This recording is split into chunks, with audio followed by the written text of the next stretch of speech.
Hola, buenas tardes o buenas noches o buenos días. Les damos la bienvenida a la Cátedra de Introducción a las Ciencias Sociales en su versión teórica. Mi nombre es Nidia Piñeiro, soy adjunta a cargo de la planificación y de la compilación de los materiales, la selección de los contenidos. Eh, Estoy acompañada por Axel Galarza, profesor adscripto a la cátedra, que va a tener la función de eh, ser mi sostén técnico en esta etapa de emergencia sanitaria y también un nexo entre ustedes, a quienes no veo, y la asignatura que está tratando de concebir materiales y dinámicas eh, no presenciales para que este año eh, sea una garantía eh, para ustedes y una tranquilidad para nosotros en el sentido de poder acompañarlos aunque no los veamos. Eh, si Axel quiere agregar algo, eh, por ejemplo, tus horarios de tutoría. Bueno, antes que nada, no duden, estamos para ayudarles, vamos a acompañarles los distintos profes de la cátedra en distintos horarios como para que ustedes se puedan acercar con las consultas, con las dudas. No mordemos, estamos todo el tiempo pensando en cómo hacer las cosas para que les resulte más liviano, más llevadero, así que en mi caso voy a estar los jueves desde las 10 de la mañana hasta las 12 y los otros profes van a tener los otros horarios que van a estar también en el aula virtual especificados. Y nada, eso, que estamos para acompañarles, que no duden, que consulten, que no se queden, eso. Bien, bueno, en primer lugar me gustaría presentar eh, ese material que quedó adjunto en el aviso de la cátedra en la sección general, que contiene una hoja de ruta. Eso equivale a un programa en nuestra modalidad anterior. Un programa es un contrato pedagógico. Allí nosotros, además de plantearles qué vamos a compartir con usted en términos de contenidos, hacemos explícitos los objetivos, o sea, para qué estamos enseñando o estamos compartiendo esa información con ustedes.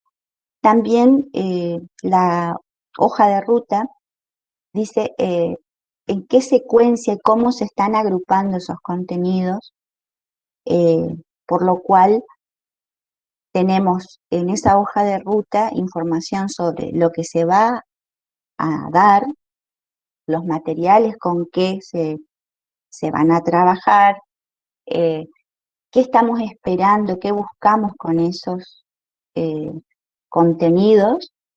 Eh, También están explícitos los criterios de evaluación y de aprobación, un calendario con fechas importantes, como por ejemplo la de la entrega de parciales, la de la entrega de trabajos prácticos, la bibliografía obligatoria. eh, Todo eso es importante que ustedes lo revisen a conciencia, que cada vez que estén un poco perdidos en la cursada, vuelvan a la hoja de ruta, porque ahí está eh, lo mínimo, son nuestros términos básicos para para hacer este trayecto juntos y que ustedes y nosotros tengamos como un código, un contrato común. Dicho esto, hay que leer la hoja de ruta. Nosotros hoy vamos a presentar una guía didáctica y a compartir el primer texto eh, teórico. Lo voy a hacer de una manera breve, tratando de hacer pausas cuando crea que estoy frente a un problema nodal de ese material. Y bueno, espero que entiendan qué función tiene la guía didáctica. Así como la hoja de ruta es el programa, una guía didáctica es una síntesis de un trayecto de la asignatura que presenta las ideas centrales de los textos de un eje. de un eje temático. Nosotros tenemos 4. Hoy vamos a empezar con el eje 1. Básicamente, lo que hace una guía didáctica es relacionar contenidos y materiales. Entonces, hoy lo que vamos a hacer es recorrer brevemente la guía didáctica número 1 para que ustedes se ubiquen para qué lo estamos ofreciendo y cómo hay que usarla. Y inmediatamente voy a pasar a presentar la primera ficha de cátedra, que es parte de la bibliografía sugerida en el programa y que se vuelve a reiterar en la guía didáctica número 1, cuya autoría es de 2 profesoras de la casa, Elisel Silvestri y Gabriela Barrios. La hicieron pensando en que 12 autores eran demasiado específicos en algunos momentos, una lectura demasiado compleja para un alumno ingresante en primer año, y desde 2013 en adelante tomamos la costumbre de hacer esas síntesis que nosotros llamamos fichas de cátedra, que son documentos didácticos también, pero donde ustedes no van a encontrar necesariamente el desarrollo de un solo autor, sino que es la síntesis de varios autores sobre un mismo tema. Lo ideal sería que cada alumno, cuando termine una cursada, pueda hacer una ficha de cátedra de una asignatura, es decir, sobre qué habla fulano, sobre qué habla mengano, dónde coinciden, dónde se oponen, etcétera. Pues por el momento es un material que nosotros lo hicimos con mucho tiempo de anticipación para un alumno que iba a las clases. Espero que en este contexto bastante diferente al presencial, ustedes aprovechen esas guías, aprovechen esas fichas y aprovechen los textos de autor.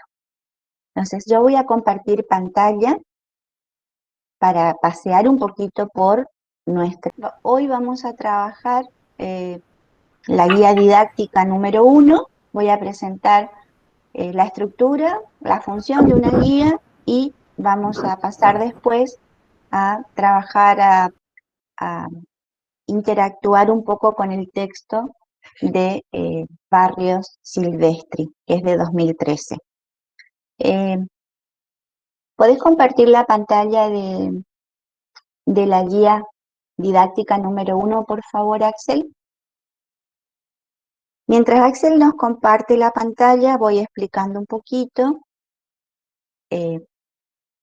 que este eje temático, que se llama Ciencia, Conocimiento y Cultura, es un bloque que tiene 3 textos, 3 textos teóricos. Uno es sobre la ciencia como un tipo particular de conocimiento. Otra es la relación que hay entre conocimiento y cultura, y otra versa sobre la vinculación que hay entre la ciencia y las políticas que rigen la vida académica. Entonces, para que ustedes vean, quiero ir a la bibliografía. A pesar de que les estoy diciendo que tenemos 3 textos teóricos, ustedes en la bibliografía van a ver 4 entradas en la bibliografía.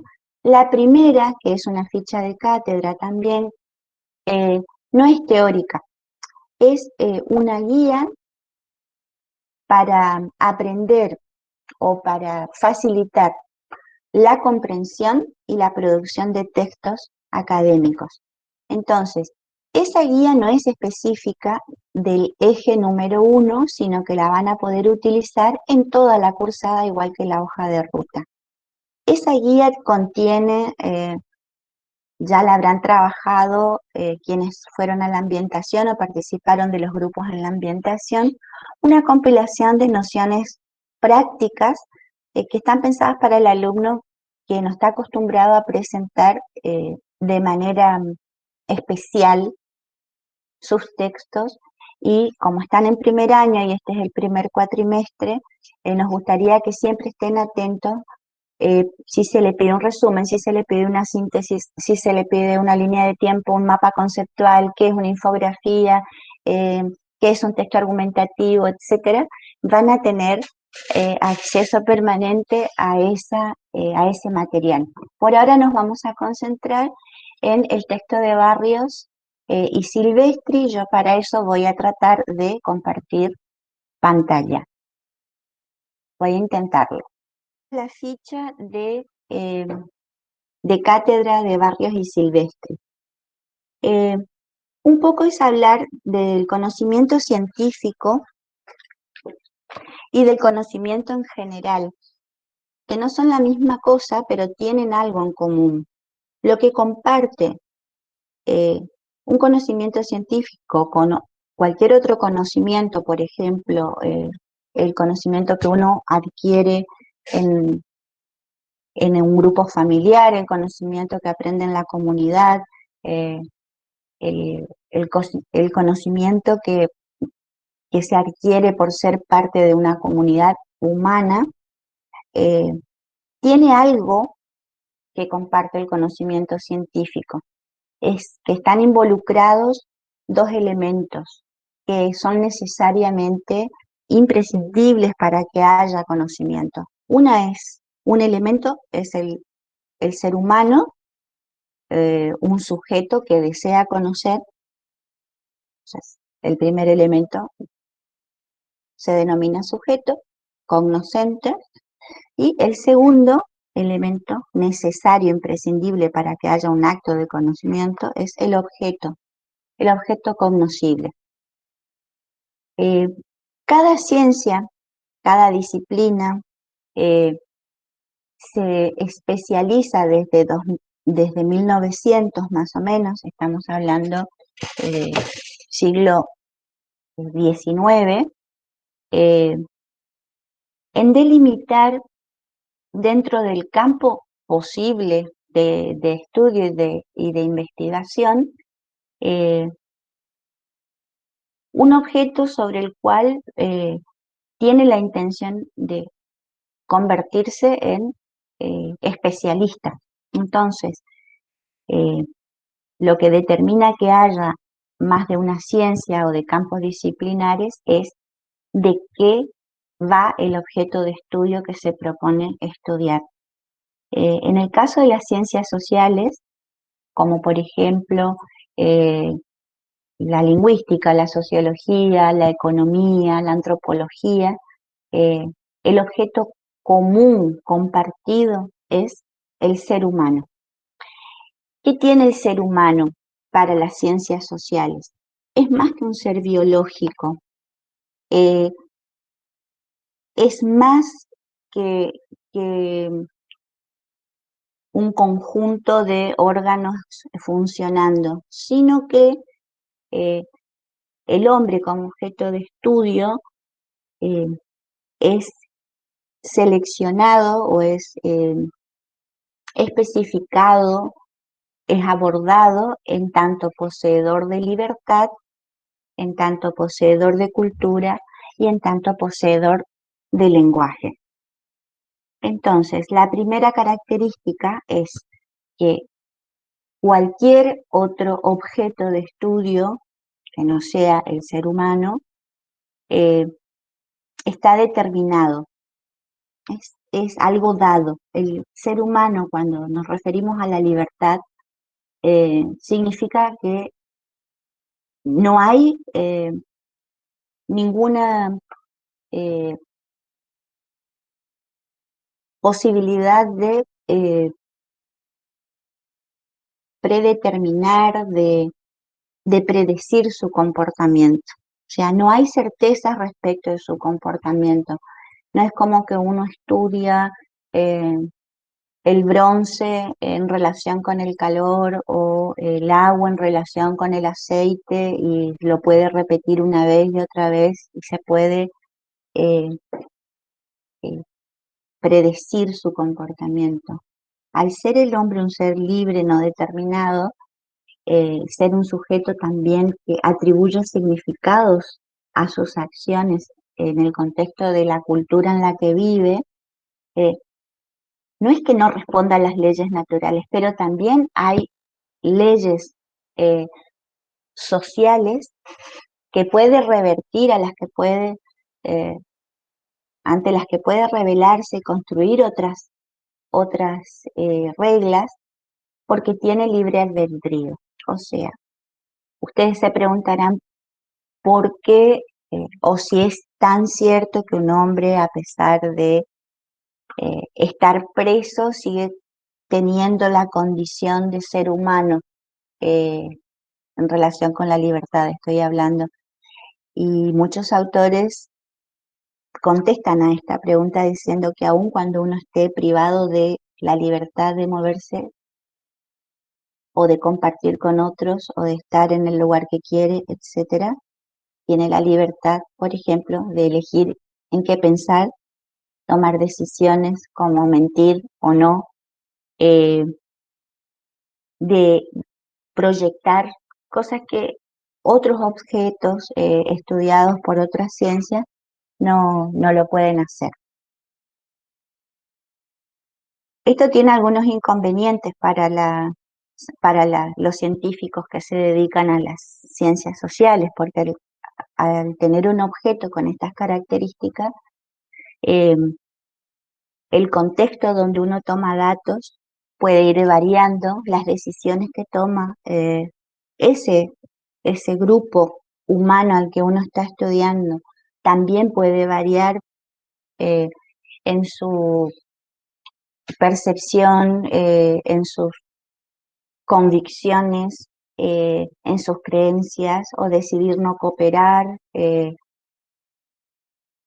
un objeto difícil en ese sentido porque no son pruebas de laboratorio las que nos llevan a sacar conclusiones sobre el grupo, sino el comportamiento que a partir del libre albedrío o libertad eh, hace uso eh, el, el objeto.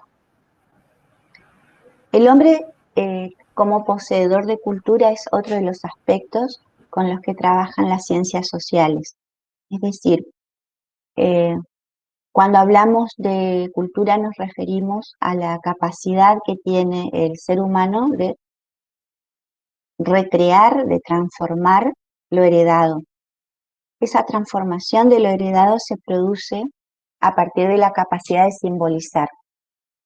¿Qué quiere decir esto? Que no todos los seres vivos y no todos los objetos de estudios posibles eh, son capaces de representarse el objeto en ausencia. Es decir, cuando uno eh, piensa, eh, describe, narra eh, sobre o argumenta sobre cosas que no están presentes a la vista, a los sentidos, a la percepción, sino que puede evocarlos, es gracias a que tenemos un sistema de símbolos que nos permiten generar una imagen de ese objeto, guardarla, relacionarla con otras imágenes, y de eso se trata la simbolización. El símbolo, o como les gusta a veces llamar a los del campo teórico que estudian los signos que se llaman semiótica, es la marca de algo que está ausente. Es decir, esa capacidad de pensar con el objeto en ausencia es propia del ser humano. Y esos aprendizajes en el uso de los símbolos se da dentro de un marco cultural. La última característica, entonces, es que la cultura, que es donde el hombre aprende a manejar esos sistemas de signos y a simbolizar de acuerdo a los criterios o a los parámetros, al contexto de su eh, grupo de pertenencia, eh, es la transmisión del lenguaje. Y esto es distinto de poder ser un ser vivo que se comunica. Muchos piensan que, bueno, las abejas se comunican, las hormigas se comunican, y por qué el hombre sería tan especial si hay otros seres vivos que también se transmiten información uno a uno o grupos a grupos. Y lo, lo específico del lenguaje humano es que con muy pocos signos en un sistema pueden crear infinitos mensajes. Es decir, el lenguaje es un organizador, un clasificador de la realidad eh, que puede extender y ampliar al infinito los matices que uno puede encontrar en un objeto. Esto de percibir más matices y encontrar los nombres o eh, eliminar algunas denominaciones, preferir otras, solo puede hacer eh, un sistema que deja utilizar a sus usuarios eh, esos pocos elementos para expresar lo que el sujeto necesita expresar o desea ocultar. Entonces, una característica del lenguaje que es distinto al de la comunicación o de la información animal es que el signo siempre es voluntario, y aun cuando uno hace silencio es una elección. Bueno, es la última de las características del objeto de estudio, del ser humano como objeto de estudio en las ciencias sociales, es que posee lenguaje y que puede darle otros significados diferentes a las cosas que otros sujetos le dan significados específicos. Acá Axel pregunta, ¿cuál es la diferencia entre las ciencias naturales y las ciencias sociales? Es una buena pregunta, Mario, diría CQC, en otra época. El ser humano también es objeto de estudio de algunas ciencias naturales, pero no en el sentido de un ser social con capacidad de lenguaje, poseer cultura y poseer libertad. Las ciencias naturales trabajan con objetos dados, es decir, supongamos que a Axel haya que extirparle el hígado. Bueno, el hígado es un, un objeto que no piensa, que no hable, que no transforma la sociedad. El ser humano en su totalidad es algo que cambia y que hace que ese objeto y que los hechos sociales sean únicos, multicausales y que no se puedan repetir a gusto. Entonces, los objetos de las ciencias naturales siempre son objetos dados, que siguen leyes naturales y que de una observación sistemática puede predecirse su comportamiento y puede repetirse a gusto un experimento tras otro con un protocolo X, y el resultado tendría que dar siempre el mismo, ¿no? Bueno, con el ser humano no sucede, o sea, con un mismo instrumento, una investigación antropológica puede tener muchísimos sentidos diferentes sobre una misma cuestión, y eso no quiere decir que eh, sea incorrecta la conclusión, simplemente es que en ciencias sociales eh, no hay verdades absolutas, no hay verdades cerradas, no hay verdades terminadas, hay versiones eh, con una aspiración menos universalista que en ciencias naturales. No pretendemos sacar leyes, o sea, un cientista social no pretende sacar leyes universales, sino eh, pretende dar cuenta de los rasgos específicos de una población que está estudiando. Y en ciencias naturales se busca la universalización de los, de las, de las, conclusiones que se sacan sobre un grupo y se presta mucho más atención a la validación del instrumento eh, y a la corroboración de hipótesis. Entonces, podemos decir que en ciencias sociales no hay hipótesis falsas, hay hipótesis que nos superan, hay hipótesis que aparecen en el medio del trabajo con los grupos de estudio, eh, hay preguntas durante el proceso, no solamente antes. Estamos hablando de una versión no reduccionista de las ciencias sociales, porque también hay autores que siendo de ciencias sociales tienen algunas pretensiones de objetividad absoluta y también de ser infalibles. Respecto de esto, no sé si contesto la pregunta de Axel, eh, lo que me gustaría presentarles para cerrar la clase es la relación entre el sujeto y el objeto en ciencias sociales. Primer problema que plantea la relación cognitiva de la que hablamos al principio es si es posible conocer objetivamente, ¿no?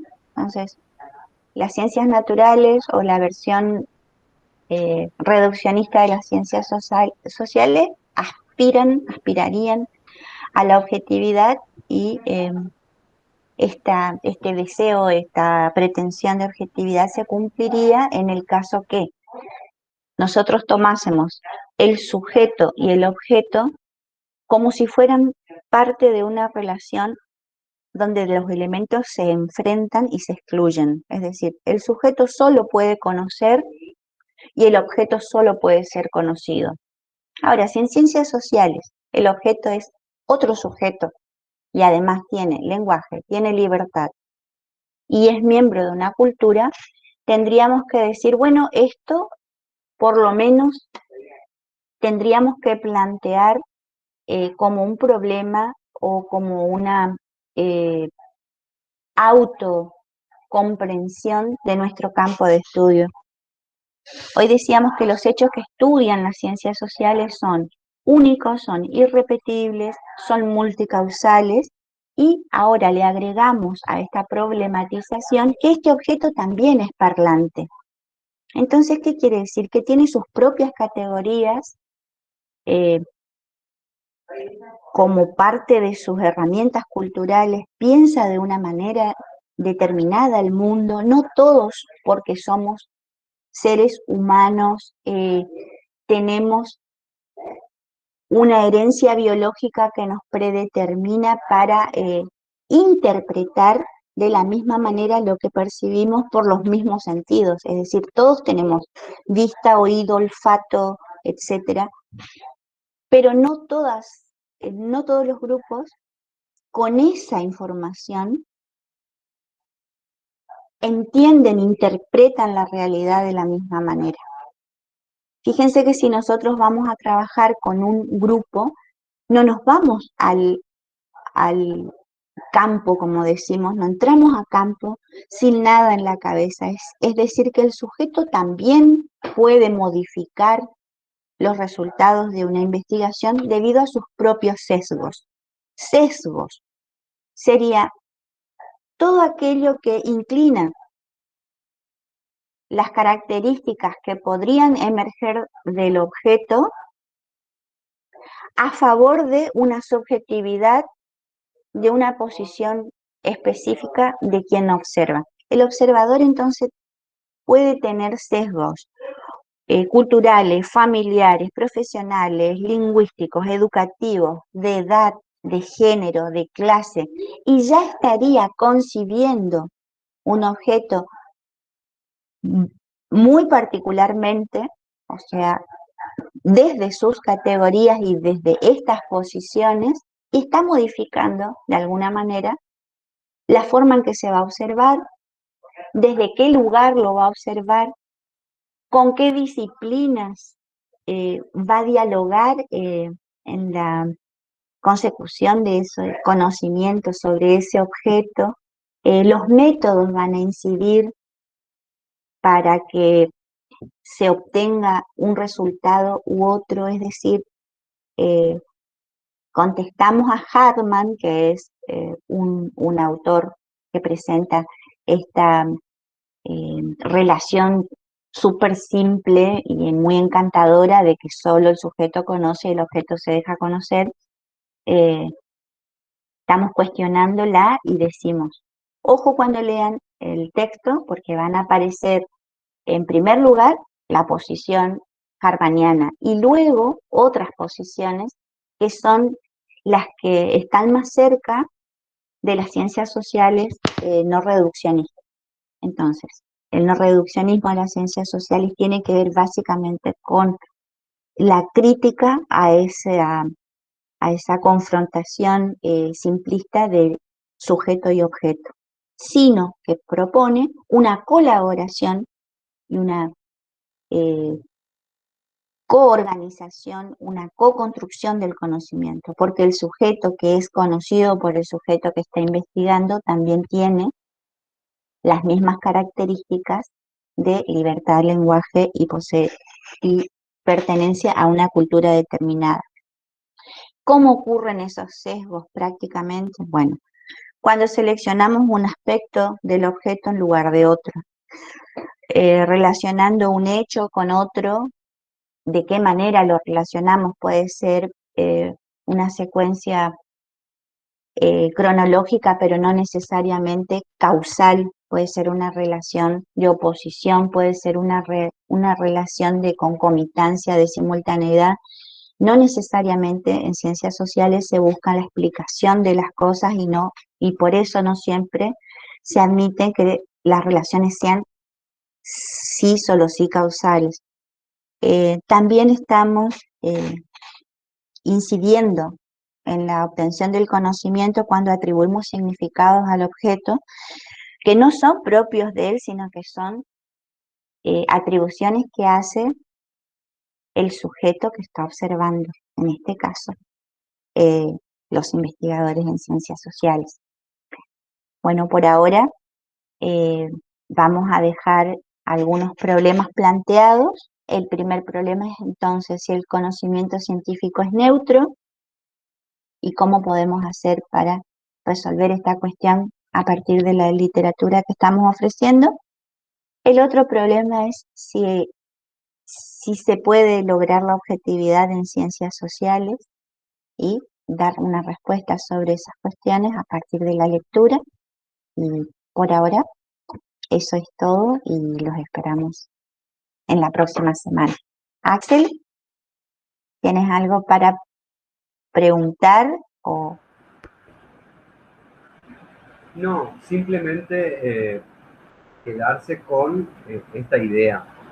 Muchas veces se cuestiona a las ciencias sociales y a los productos de las ciencias sociales, es decir, los conocimientos que abordan las ciencias sociales. No sé si se me escucha bien porque hay un tormentón afuera. se escucha? Con respecto a los productos de las ciencias sociales.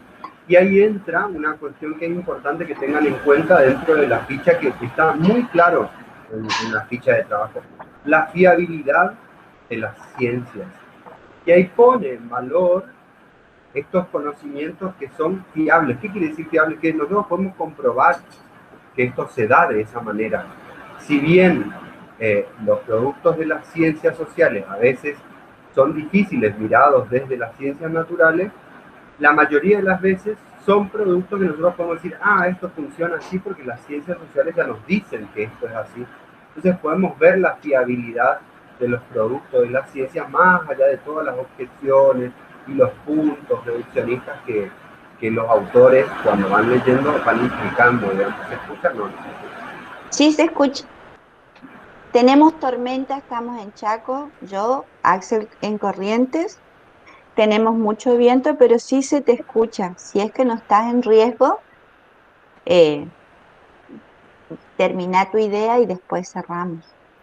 Nada, eso, que tengan en cuenta la fiabilidad, ¿no? Es un apartado muy interesante de la ficha como para que lo puedan tener presente nada más. Sí, que las ciencias sociales pueden ser rigurosas en sus métodos y que a pesar de no sacar leyes universales, eh, hacen avanzar al conocimiento sobre la sociedad humana y eso es lo que cuenta, por lo menos para cualquier iniciado como ustedes y para los que nos dedicamos a esto como nosotros, eh, creemos que estamos haciendo avanzar el conocimiento aunque no tengamos un laboratorio, ¿sí? Muchas gracias, nos vemos la próxima semana. Espero que les haya servido de algo esta primera clase. Para mí es la primera clase grabada de mi vida, así es que perdonen todas las desprolijidades.